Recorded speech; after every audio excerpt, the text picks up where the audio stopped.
کرتی ہوں اللہ کے بابرکت نام سے جو انتہائی عالی رتبہ اور بہت جلیل القدر ہے۔ سب تعریفیں میرے رب العزت کے لیے ہیں۔ صلاۃ والسلام علیکہ یا سیدی یا رسول اللہ صلی اللہ علیہ وآلہ وسلم۔ اسکیری اردو ٹیلز کے معزز ناظرین کو السلام علیکم۔ آئی ہوپ آپ سب لوگ بالکل ٹھیک ہوں گے، اور شروع کرتے ہیں آج کی خوفناک کہانی ہے۔ یہ خوفناک کہانی میرے ساتھ میرے لسنر نے شیئر کی ہے۔ کہتے ہیں کہ میں بیسیکلی آزاد کشمیر کا رہنے والا ہوں، اور میر پور میں بھی میرا آنا جانا ہے۔ کہتے ہیں کہ میر پور میں ایک نہر ہے، سارا وہ پہاڑی علاقہ ہے، چشمے نہریں ہیں ادھر۔ تو وہ کہتے ہیں کہ کل کی جو سٹوری آپ نے آن ایئر کی جادو کے جنات، تو جادو کے جنات بھی ہوتے ہیں، اور وہ کہتے ہیں کہ کچھ چیزیں ایسی ہوتی ہیں جو کہ نہروں کے اوپر رہتی ہیں۔ شاید لوگوں کو اس کا آئیڈیا بالکل بھی نہیں ہے۔ کہتے ہیں کہ نہروں کے اوپر اس قدر جنات اور آسیب پانی کے اوپر رہتا ہے کہ انسان کا دماغ گھوم جائے کہ آخر وہ چیزیں کیا ہیں۔ کہتے ہیں میں جاب سے واپس آ رہا تھا، اور نہر کی وہ جو پگڈنڈی بنی ہوتی ہے ادھر سے گزر کے میں گھر کی طرف جاتا تھا۔ میں اپنی نوکری سے واپس آ رہا تھا، اور جب ادھر سے گزر رہا تھا تو مجھے میرے موٹر سائیکل کی دور کی لائٹ سے مجھے ایک عورت نہر کے اوپر بیٹھی ہوئی نظر آئی۔ تقریباً شام 7:30 بجے کا ٹائم تھا۔ یہ کافی حیران کن چیز تھی کہ ایک اکیلی عورت اندھیرے میں، بالکل اس کے پاس کوئی لائٹ نہیں ہے، کچھ نہیں ہے، تو وہ ادھر بیٹھی آخر کر کیا رہی ہے۔ ابھی میں اسی چیز میں تھا کہ میں تھوڑا آگے گیا ہوں تو اس عورت نے مجھ سے لفٹ مانگنے کی کوشش کی اور ہاتھ دے کر مجھے روکنا چاہا۔ میں رک گیا۔ جیسے ہی میں رکا تو اس عورت کے جو ناخن تھے وہ اتنے خوفناک تھے، اس کا چہرہ اتنا خوفناک تھا کہ اس کو دیکھ کر میرے پسینے نکل گئے، اور میں وہاں سے اپنا موٹر سائیکل جو کہ میرا بھی سٹارٹ تھا، میں نے اس کو شکر ہے بند نہیں کیا، تو میں اس کے منہ کے اوپر لائٹ مارنے کی کوشش کر رہا تھا کہ اس کو بات کرنے میں دقت پیش نہ آئے۔ تو وہ کہتے ہیں کہ میں نے جب اس کو دیکھا، میرے بھائی کا نام نواز ہے، اور نواز کہتے ہیں کہ جب میں نے اس کو دیکھا تو میرے پسینے نکلے، اور میں نے موٹر سائیکل سپیڈ میں آگے چلانے کی کوشش کی۔ اب جیسی میری سپیڈ موٹر سائیکل کی وہ اتنی تیز ہوئی تو وہ کم ہونی شروع ہو گئی خود بخود۔ بڑی حیران کن چیز تھی کہ وہ کم کیوں ہونے لگی ہے۔ تو وہ کہتے ہیں کہ وہ کم ہونے لگی، اور وہ عورت میرے پیچھے بھاگ رہی تھی موٹر سائیکل پر، اور کہہ رہی تھی کہ مجھے اپنے ساتھ لیتے جاؤ، مجھے ضروری کام کے لیے جانا ہے۔ کہاں جا رہے ہو، میری بات سنو۔ وہ واضح طور پر یہ آوازیں لگا رہی تھی، اور بھاگتے بھاگتے بالکل میرے موٹر سائیکل کے قریب آ چکی تھی۔ کہتے ہیں کہ شاید میری قسمت اچھی تھی، میرے والدین کی دعائیں تھیں، اللہ کا کرم تھا کہ جیسے میں آگے گیا تو شکر ہے کہ ایک شخص اور موٹر سائیکل پر آ رہا تھا، وہ بھی میرے پاس رک گیا، اور اس نے مجھے دیکھا میں شور مچا رہا تھا، اللہ اکبر اونچی آواز میں کہہ رہا تھا۔ نواز کہتے ہیں وہ میری آواز سن کے رک گیا اور کہنے لگا بھائی کیا ہوا ہے تمہیں؟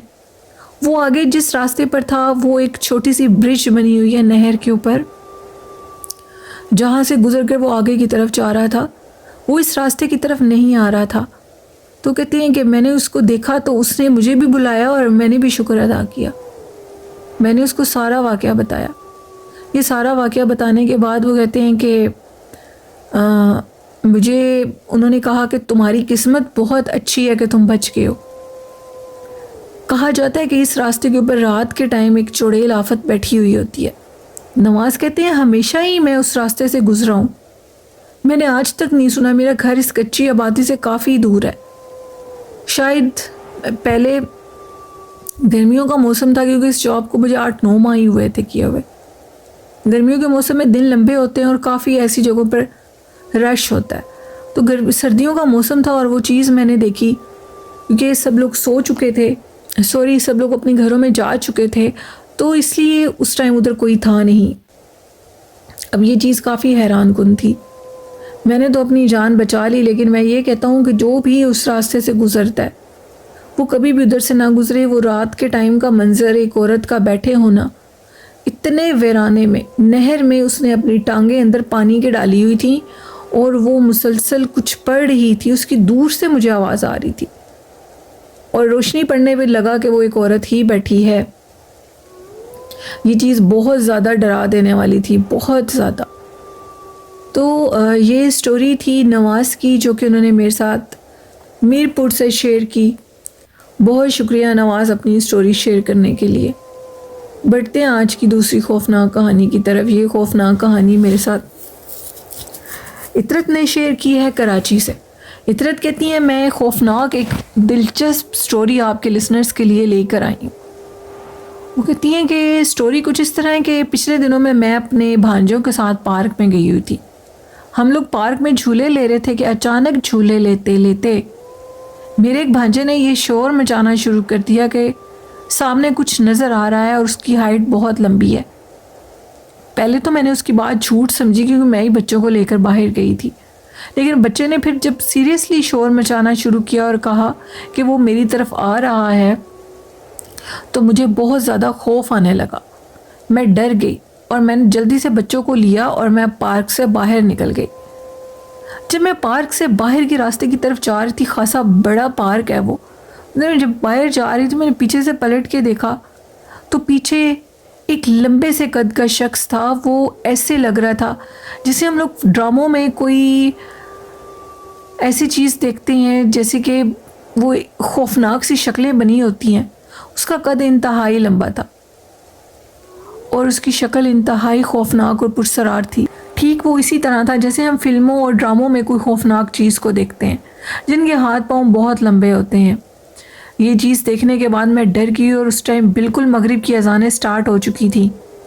میں بچوں کو لے کر جلدی سے پارک سے باہر نکل گئی۔ اس ٹائم پارک میں کوئی بھی نہیں تھا سوائے ہم لوگوں کی اور ایک فیملی اور تھی جن کے ساتھ ایک چھوٹی سی بچی تھی جو کہ ہم سے بھی 5 منٹ پہلے نکل چکے تھے۔ اذانیں ہونے میں 10 منٹ باقی تھے اور تب ہم لوگ اکیلے تھے۔ جب میں بچوں کو لے کر باہر نکل رہی تھی تو اذانیں سٹارٹ ہو چکی تھیں اور پارک اتنا بڑا، دیکھو یہ بہت بڑا پارک ہے، 1 مربع کے اوپر وہ پارک ہوگا، اور وہ پارک میں اس اکیلا وہ شخص جھولوں کے پاس کھڑا تھا۔ جس ہائٹ کے جھولے تو اس شخص کا بھی ہائٹ اتنی تھی۔ وہ کہتی ہیں عطرت کہتی ہے میں اتنا ڈر گئی اور شکر ادا کیا اللہ کا کہ بچہ سچ کہہ رہا تھا اور میں ادھر سے لے کر ان کو نکل چکی تھی۔ تو عطرت کہتی ہے کہ بچوں کی بات کو سچ سمجھنا چاہیے، ضروری نہیں ہے کہ وہ ہمیشہ جھوٹ ہی بولیں، ان کی بات کو سچ سمجھیں، اور وہ اگر کچھ کہہ رہے ہیں تو ان کی بات کو سننے کی کوشش کریں۔ یہ ایک سٹوری تھی عطرت کی جو کہ کراچی سے انہوں نے شیئر کی۔ بہت شکریہ عطرت اپنی سٹوری شیئر کرنے کے لیے۔ تو ایک شارٹ سا واقعہ رمیسہ کا ہے جو کہ فیصل آباد سے ہے۔ رمیسہ کہتی ہے میں ایک خوفناک واقعہ آپ کے ساتھ شیئر کروں گی۔ واقعہ کچھ اس طرح ہے کہ روز ہم لوگوں کے دروازے کے آگے کوئی نہ کوئی، کبھی کبوتر، کبھی چڑیا، تو کبھی ایک سبز رنگ کا طوطا ہم لوگوں کے دروازے کے آگے صبح کے ٹائم مری ہوئی حالت میں ملتا تھا۔ حالات اس طرح ہو گئے کہ اچانک سے دن بدن ابو کا بزنس بالکل ڈاؤن ہو گیا۔ روز یہ کام ہوتا تھا، ابو جب جانے لگتے تھے شاپ پر تو راستے میں یا تو ایک کبوتر یا طوطا یا چڑیا، اور پھر آخری دن ایک کوا مرا ہوا ملا۔ اور اس دن ابو کا ایکسیڈنٹ ہوتے ہوتے بچا، ان کو تھوڑی بہت چوٹ بھی لگ گئی۔ اس قدر ان کا ایکسیڈنٹ شدید ہونے سے بچا اور چوٹ ان کو کافی گہری سر پہ لگی۔ ہم نے پھر کسی عالم صاحب کو بلایا تو انہوں نے کہا کہ آپ کے اوپر کوئی کالا جادو کر رہا ہے، اور جادو بھی اس طرح کر رہا ہے کہ آپ کا بالکل کاروبار ختم ہو جائے، بزنس ختم ہو جائے۔ یہ بات سن کر کہتی ہیں کہ ہم بہت ڈر گئے۔ پھر انہوں نے ہمیں کچھ پانی وغیرہ دم کر کے دیا اور کہا کہ یہ پانی اپنی باہر سلوپ یعنی جو جگہ بنی ہوتی ہے گزرنے کی، اس پر آپ اس کو پانی کو پھینکیں اور پھر اس کے بعد اللہ کرم کرے گا۔ 41 ڈیز کا یہ عمل کیا اور پھر ابو کا ماتھا بھی ٹھیک ہو گیا اور ہم لوگوں کا باہر کا جو مسئلہ تھا وہ ٹھیک ہو گیا اور بزنس پھر سٹیبل ہونے لگا۔ تو یہ ایک سٹوری تھی رمیسہ کی جو کہ انہوں نے فیصل آباد سے شیئر کی۔ بہت شکریہ رمیسہ۔ یہ تھی آج کی خوفناک کہانی ہے لسنرز۔ میرے لسنرز کو کیسی لگی اپنا فیڈ بیک مجھے ضرور دیجیے گا۔ آپ بھی اپنی خوفناک کہانیاں شیئر کرنا چاہتے ہیں تو ڈسکرپشن باکس میں میرا ای میل آئی ڈی ہے۔ آخر میں کہنا چاہوں گی حضور نبی کریم صلی اللہ علیہ وآلہ وسلم پر درود و سلام پڑھیں، ان سے محبت کریں اور پیار کریں، والدین جیسی خوبصورت نعمت کی قدر کریں اور نماز اور طہارت کی حالت میں رہیں۔ یہی دنیا اور آخرت کی نجات ہے۔ آئے ہو میرے لسنرز ضرور اس پہ عمل کرتے ہوں گے۔ اسی کے ساتھ اپنی ہوسٹ نیلم ورک کو اجازت دیجیے۔ مجھے اور میرے والدین کو اپنی دعاؤں میں یاد رکھیے گا۔